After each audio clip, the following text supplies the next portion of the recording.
Hey guys, it's Shutag from the designsketchbook.com. So welcome to this part 3 of the CUBE MANIA challenge, and today we are going to see how to draw with some distortions to make your sketches more impactful, and also some trick about the division, how we are going to trim inside these cubes.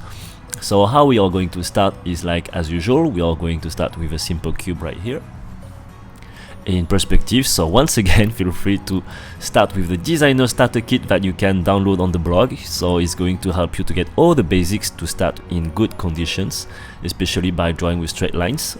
Just as a quick reminder, well, we are going to multiply the cube here in perspective. Here we go with a 2-point perspective setup. Here we go.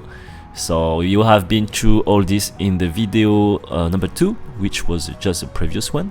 So here I carry on like duplicating the cube, and what is particular here is that I did draw the cube bigger and also quite closer to one of the vanishing point. For this case, closer to the right one.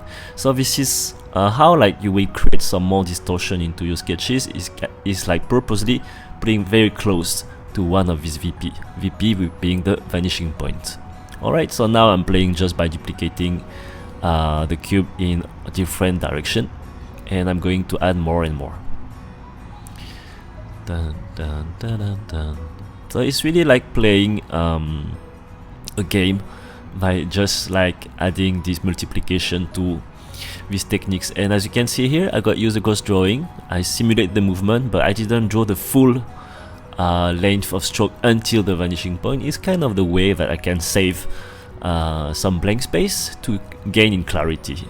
But you have to make sure that it's quite accurate, because by doing this thing is actually a factor of mistakes, of inaccuracies, but by training you will get more and more used to it, and you will have to double check yourself.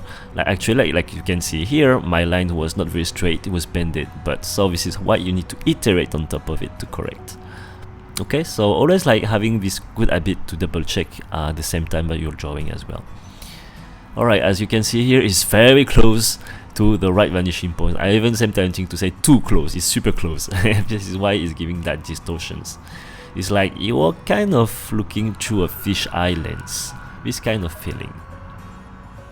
And this is what like as a product designer, it's quite important to be aware of that, so you can experiment and do it on purpose and give to your sketches more impact. Like it's really giving some dynamism to your sketch. Okay, like what we used to have in the part 2 was something more static. It was fine, it was correct, it was great, but here is like adding some more emotion to your sketches. Dun, dun, dun.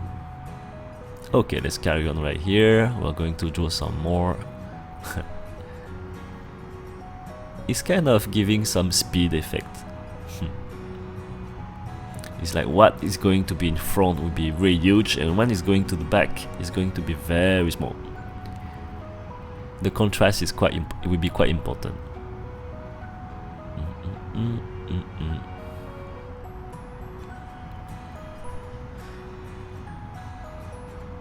Okay, so once again, remember to draw with very light lines. Dun, dun, dun, dun, dun. Let's carry on. So we bold along the way, bit of hatching to give some more contrast. Here we go. Okay, so feel free to draw as many as possible of this kind of cubes, because this is what is going to allow your brain to get used to it and be able to make it like automatic. And soon with practice, you won't need to draw with the vanishing point themselves. You can draw directly and gain a lot of speed in terms of drawing.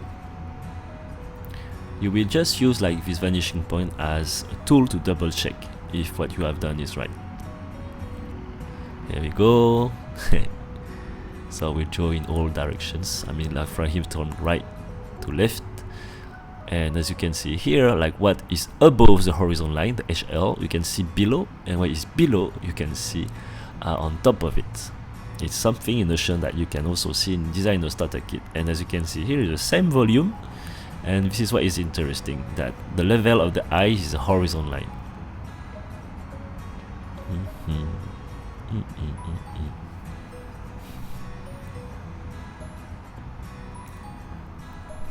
Hopla. Here we go.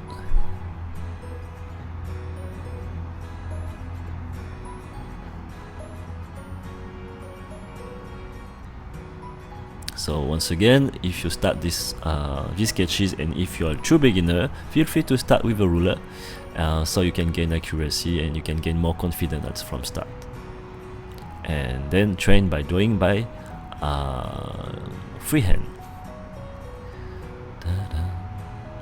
Alright, let's continue. It's pretty, it's something like you can really feel like A4 to A3 paper full of them.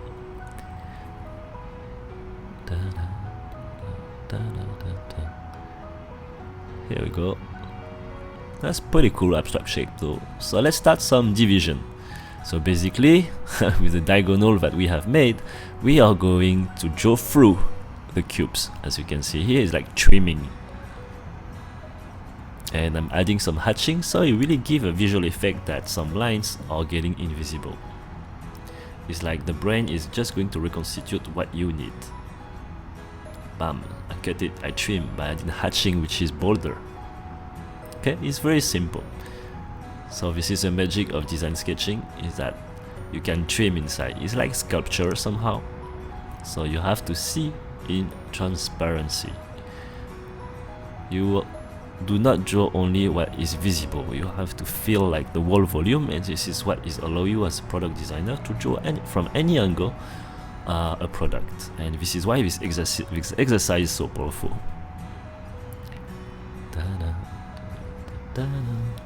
Alright, so pretty simple, right? So I really challenge you to draw as many as possible. Like you log like 2, 3, 4 hours just by doing all this. Okay, so we started from simple and we go to complex. So one recapitulation from video 1. So skills can be acquired. It's not about innate talent. Alright, so this is how you need to learn through perspective. This is what are the techniques that can be acquired, and it's going to help you to have better visualizations in 3D. Okay, here we go. And this is how we are going to play, like moving in 3D space, the different elements, and turning as well. And it's all about geometry. Once again, simple rule of geometry, and you can draw them from any angles. And really, like, if you want to give impact to your sketches, you can make it more complex by adding some distortions and also some division if you want to, just for having fun. So thank you for visualizing this 3 videos and also practice, and see you for the next video. Bye bye.